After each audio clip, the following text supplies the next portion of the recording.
रहेंगे तो कटेंगे, एक रहेंगे तो नेक रहेंगे। भय की राजनीति करते हैं, डरा के लोगों को वोट लेना चाहते हैं। जनता के बारे में कम चिंतित हैं, अपनी पार्टी के बारे में, अपनी कुर्सी के बारे में ज्यादा चिंतित है। मैं समझता हूं उनकी चिंता लाजमी भी है कि जनता में उनके खिलाफ बहुत आक्रोश है। जब चुनाव आएगा विधानसभा का तो जनता सोच समेत उनसे हिसाब करेगी। सेंटर में तीसरी बार उनकी सरकार है, उत्तर प्रदेश में दूसरी बार उनकी सरकार है, कई और स्टेटों में सरकार है। वो भय की राजनीति करते हैं, डरा के लोगों को वोट लेना चाहते हैं, जबकि उनकी खुद की सरकार है और तमाम तरह से बुलडोजर और तमाम तरह की जो कानूनी कार्रवाई वो करते हैं, जो संविधान के, लोकतंत्र के, न्याय प्रक्रिया और न्यायपालिका के विरोध में होती है। उसके बावजूद भी वो जनता को डराना चाहते हैं। एक मुख्यमंत्री के तौर पर ये उनकी सबसे बड़ी कमजोरी है। उत्तर प्रदेश में आज ही दो बड़ी घटनाएं, एक कल घटी है जहां 4 साल के बच्चे का अयोध्या में रेप हुआ है, और फरुखाबाद में 2 बच्चियों को एक ही जो है चूनी से मार के लटका दिया गया है। मुख्यमंत्री कार्यकाल में बेटियां सुरक्षित ना हो और छोटी छोटी बच्चियों पर अन्याय अत्याचार हो, उनकी हत्याएं हो, उनके साथ रेप हो, उन मुख्यमंत्री को राजनीति से ऊपर बढ़ के भी अपने प्रदेश की कानून व्यवस्था के बारे में सोचना चाहिए। वहां मुख्यमंत्री फेल नजर आते हैं और घटनाओं से ध्यान हटाने के लिए 49 शिक्षक भर्ती का जो मामला था वो सुप्रीम कोर्ट चला गया है। पुलिस भर्ती में जब घोटाला हुआ था, हमारी मांग पर उन्होंने दोबारा से पुलिस भर्ती कराई, और तमाम तरह के ऐसे विषय हैं जिन पे उनको जवाब देना चाहिए। वो समझदार आदमी हैं, तो वो सोचते हैं कि पहले से इस तरह की बात कर जाए, जनता का ध्यान बुनियादी मुद्दों से हट जाए। किसानों को बाढ़ से बड़ी परेशानी हुई, फसलों का बहुत नुकसान हुआ, मुआवजे के नाम पर कोड़ियां दिखाई गई। मैं जिस क्षेत्र से लोकसभा चुनाव जीत के आया हूं, वहां पर गुलदारों का बहुत बड़ा हमला है। मैंने केंद्रीय मंत्री को पत्र लिखा है, स्टेट मिनिस्टर को भी लिखा है। तमाम तरह से जो है इंसान 24 से ज्यादा लोगों की जान चली गई है। मैं समझता हूं कि मुख्यमंत्री उत्तर प्रदेश के जनता के बारे में कम चिंतित हैं, अपनी पार्टी के बारे में, अपनी कुर्सी के बारे में ज्यादा चिंतित है। मैं समझता हूं उनकी चिंता लाजमी भी है कि जनता में उनके खिलाफ बहुत आक्रोश है। अब जब चुनाव आएगा विधानसभा का तो जनता सोच समेत उनसे हिसाब करे। एक ही बात उन्होंने कहा कि इस भारतवर्ष में 100 बार मेरा जन्म हो और कारण सदा ही मृत्यु का देशोपकारक कर्म हो। मेरे जीवन बार बार इस हिंदुस्तान की धरती पर मैं जन्म लूं और सदैव मृत्यु का कारण देश और समाज के कल्याण, उसके उत्थान, उसकी सुरक्षा, उसकी समृद्धि मेरी बननी चाहिए। बहनों और भाइयों, यही भारत के सभी क्रांतिकारियों का घोष था, तेरा वैभव अमर रहे मां, हम दिन 4 रहे न रहे। और आज भी जब प्रधानमंत्री मोदी जी ने देशवासियों के सामने 2047 तक भारत को दुनिया की सबसे बड़ी ताकत के रूप में स्थापित करने का एक विजन दिया है, विकसित भारत का एक संकल्प दिया है, हम सबका दायित्व बनता है प्रधानमंत्री मोदी जी के उस संकल्प के साथ प्राण से जुट करके हम भारत को विकसित भारत बनाने की दिशा में कार्य करें। आगरा ब्रजभूमि का एक महत्वपूर्ण स्थल है। यहां के रज रज में, यहां के कण कण में कृष्ण कन्हैया का वास देखा गया है, माना गया है। राधा और कृष्ण यहां की हरेक कण कण में रस्ती बसती है।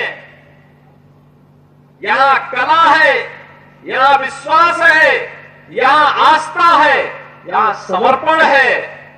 और ये आस्था, ये विश्वास, ये कला और ये संस्कृति, ये विश्वास और ये आस्था राष्ट्र निष्ठा के साथ हमारी बदलनी चाहिए। राष्ट्र निष्ठा व्यक्तिगत कर्तव्यों से आगे बढ़ती है। जो पंच प्रण में प्रधानमंत्री जी ने कहा कि गुलामी के अंशों का सर्वथा समाप्त करेंगे, अपने वीरों का, सैनिकों का सम्मान करेंगे, एकता और एकात्मता के लिए कार्य करेंगे, किसी को भी समाज में विद्वेष फैलाने की छूट नहीं देंगे, जाति के नाम पर, क्षेत्र के नाम पर, भाषा के नाम पर, तमाम अन्य वादों के आधार पर बांटने वाली ताकतों से सावधान रहेंगे और अपने नागरिक कर्तव्यों का निर्वहन करते हुए भारत को दुनिया की सबसे बड़ी ताकत के रूप में स्थापित करेंगे। बहनों और भाइयों, वीर राष्ट्रवीर दुर्गादास राठौर का यही तो संकल्प था, यही संकल्प था, यही कारण है उस समय की सबसे बड़ी ताकत से टकराने का एक जज्बा उनके मन में था। बहुत सारे लोग थे जिन्होंने मुगलों के सामने, अंग्रेजों के सामने समर्पण कर दिया था, जमींदारी लेने के लिए, कोई पद प्राप्त करने के लिए। लेकिन याद रखना, उनका नाम इतिहास में ऐसे गुम हो गया, कोई पूछता ही नहीं। नाम अगर ले रहे हैं दुर्गादास राठौर का, ले रहे हैं वीर दुर्गादास राठौर का। आप जाइए राजस्थान में, आप जाइए मध्य प्रदेश में, कितनी श्रद्धा और सम्मान के साथ वीर दुर्गादास राठौर के प्रति लोगों के मन में क्या अपार श्रद्धा भाव, एक अवतारी पुरुष के रूप में लोग उनकी पूजा करते हैं वहां पर। आप पूरे मारवाड़ में चले जाइए, जोधपुर क्षेत्र में चले जाइए, क्या श्रद्धा का भाव है। और यही भाव व्यक्त करने के लिए आज मैं आपके पास आया हूं। हमें इन महापुरुषों के प्रति वही श्रद्धा और सम्मान का भाव रखना होगा। मैं राठौर समाज को इस बात के लिए अभिनंदन करूंगा। डॉक्टर जीएस धर्मेश जी के साथ में लोग आए थे।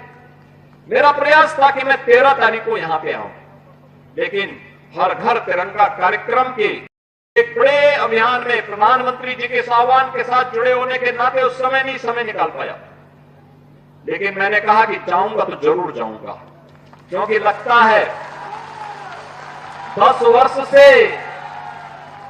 वर्ष से यह मूर्ति मेरा ही इंतजार कर रही थी।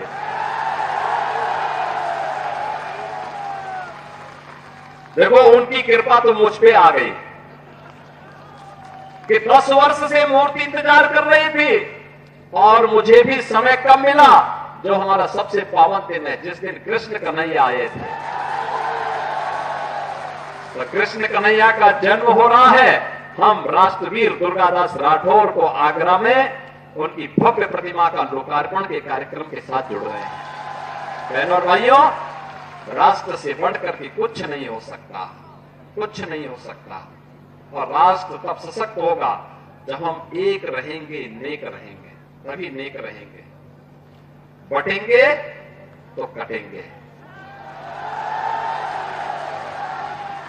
आप देख रहे हैं ना, बांग्लादेश में देख रहे हो ना, तो वो गलतियां यहां नहीं होनी चाहिए। बटेंगे तो कटेंगे, एक रहेंगे तो नेक रहेंगे, सुरक्षित रहेंगे और समृद्धि की पराकाष्ठा को पहुंचेंगे। हमें विकसित भारत की संकल्पना को साकार करने के लिए कार्य करना है। मैं एक बार फिर से राष्ट्रवीर दुर्गादास राठौर जी के इसी चरणों में कोटि कोटि नमन करते हुए, आज उनकी भव्य प्रतिमा यहां पे लगी है। राष्ट्र के प्रति समर्पण और श्रद्धा का भाव जिन्होंने अपने शौर्य और पराक्रम से दिया था,